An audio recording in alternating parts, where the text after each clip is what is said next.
जय शिवराय. मी पार्ले बाबा कॅनडाहून बोलतोय. आज 30 एप्रिल याच दिवशी म्हणजे 30 एप्रिल 1945ला हिटलरने आत्महत्या केली होती. त्याने आत्महत्या का केली हे आपणा सर्वांना माहीत आहे.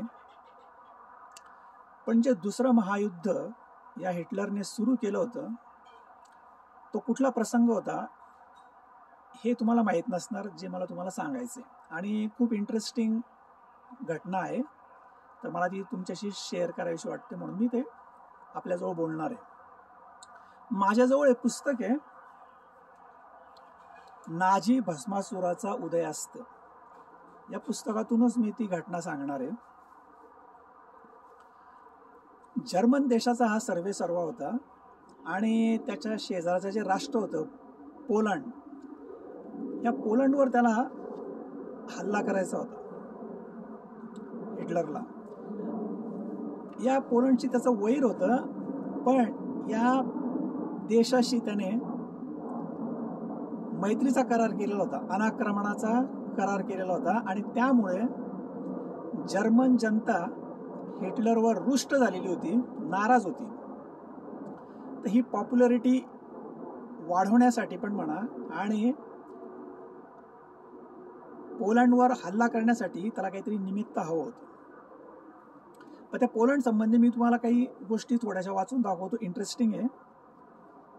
पटकन हे पान नंबर आहे 184 या पुस्तकातलं.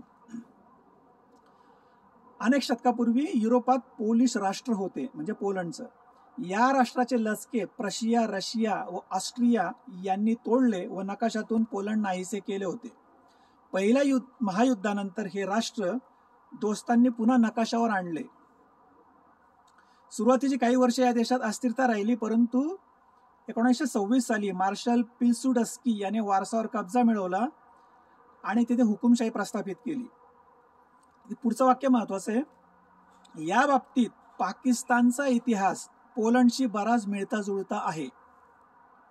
म्हणजे हा जो हुकुमशाह होता त्याने पोलंड तयार केलं आणि त्याच्यावर तो राज्य करू लागला. असा पोलंड बद्दल मी थोडीशी संक्षिप्त माहिती सांगतोय. याच्या पुढची माहिती इंटरेस्टिंग आहे. जसं मी सांगितलं की हिटलरने या पोलंडशी अनाक्रमणाचा करार केला, दोस्तीचा करार केला. हे जर्मन जनतेला आवडलं नाही आणि त्याची पॉप्युलॅरिटी कमी झाली होती आणि त्याला पोलंडवर हल्ला करण्यासाठी निमित्त हवं होतं. त्यात त्याने बरेचसे कारणं दिले. एक अडथळा हा होता की या पोलंडला इंग्लंडने म्हणजे दोस्त राष्ट्रांनी संरक्षण दिलेलं होतं आणि याच्यासाठी त्याला काहीतरी निमित्त हवं होतं. त्यातले बरेचसे मागण्या त्याने वगैरे केल्या आणि असं दाखवलं की पोलंड आपल्याला जुमानत नाहीये. आणि एक प्रचार तंत्र त्याने राबवलं. हिटलरचा ज्यावेळेस मी अभ्यास केला त्यावेळेस मी हे लक्षात आलं की तो व्हिक्टिम कार्ड खेळण्यामध्ये एक्सपर्ट होता आणि प्रोपागंडामध्ये पण एक्सपर्ट होता, जे आपण गोबेल्स प्रचार तंत्र म्हणतो ते. तर यात पुढे असं लिहिलेलं आहे की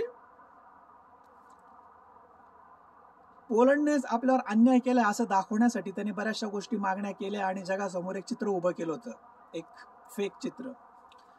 आणि त्यात पुढे लिहिलंय, उत्तम प्रचार परिणाम करावायचा असेल तर त्याला घटनांचा आधार लागतो. हा अखेरचा परिणाम साधण्यासाठी नाझींनी पूर्वतयारी केलेली होती. त्यात त्याला असं दाखवायचं होतं की आगळीक पोलंडने केली जर्मनी विरुद्ध, यासाठी त्याने एक घटना घडवून आणली आर्टिफिशियल. ती महत्वाची आहे. हिटलरच्या पाठीशी एक संघटना होती, तिचं नाव होतं SS. तर ऑल्फ्रेड निजॉक्स हा एक हुशार धाडसी SS संघटनेचा सभासद 6-7 दिवसापूर्वी पोलिश गणवेश घातलेल्या आपल्या साथीदारांसह पोलिश हद्दीत घुसलेला होता. म्हणजे हिटलरचाच एक माणूस SS संघटनेचा काही साथीदारांसह त्याने पोलंडच्या हद्दीत आधीच पाठवलेला होता आणि या लोकांनी जर्मन सरहद्दीवर येऊन तिथल्या एक रेडिओ केंद्रावर हल्ला करायचा अशी ती योजना होती. या ठिकाणच्या जर्मन रेडिओ स्टेशनवर पोलिश लष्करी गणवेशात हल्ला चढवून पोलंडने आगळीक केली असा आभास निर्माण करण्याची सर्व तयारी झालेली होती. रेडिओ स्टेशनवर पोलीस लोकांनी तेथील जर्मन माणसेही मारली. या पुराव्यासाठी नाझींनी आपल्या कॉन्सन्ट्रेशन कॅम्पमधून काही कैदी भरपूर दारू पाजून जर्मन रेडिओ स्टेशनवर आणून ठेवलेले होते. तर या न्यूजॉक्सने, ह्या साथीदाराने पोलंडमध्ये जाऊन तिथून नंतर पोलिसांच्या लष्करी गणवेशात त्याच्या साथीदारांसह जर्मनच्या रेडिओ केंद्रावर हल्ला केला आणि तिथली जर्मन माणसे मारली. अर्थात ही जर्मन माणसे म्हणजे यांनीच, हिटलरनेच त्याच्या कॉन्सन्ट्रेशन कॅम्पमधून आणलेले कैदी होते आणि त्यातून त्याने असा आभास निर्माण केला की पोलंडने आपल्यावर हल्ला केलेला आहे.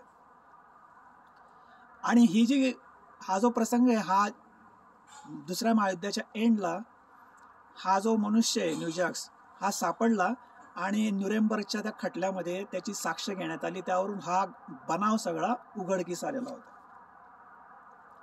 तर त्यात असं लिहिलेलं आहे की सायंकाळी 8 वाजता हल्ला करण्याचा संदेश मिळाला होता. यासाठी लागणारे डबाबंद पदार्थ म्हणजेच दारू पाजलेले, मारण्यासाठी आणलेले कैदी मुलर यांच्याकडून येणार होते आणि अशा पद्धतीने तिथे गोळीबार करून आणि काही कैद्यांना मारून हिटलरचेच लोक तिथून निघून गेले. आणि या घटनेने त्याने असं दाखवलं जगाला आणि जर्मन जनतेला की पहा, पोलंडने आपल्यावर हल्ला केलेला आहे. आणि याचं निमित्त करून त्याने पोलंडवर 1 सप्टेंबरला हल्ला चढवला आणि दुसरं महायुद्ध सुरू झालं. तर मला हे आपल्याशी शेअर करायचं होतं. व्हिडिओ जर आवडला असेल तर नक्की शेअर करा. जय शिवराय.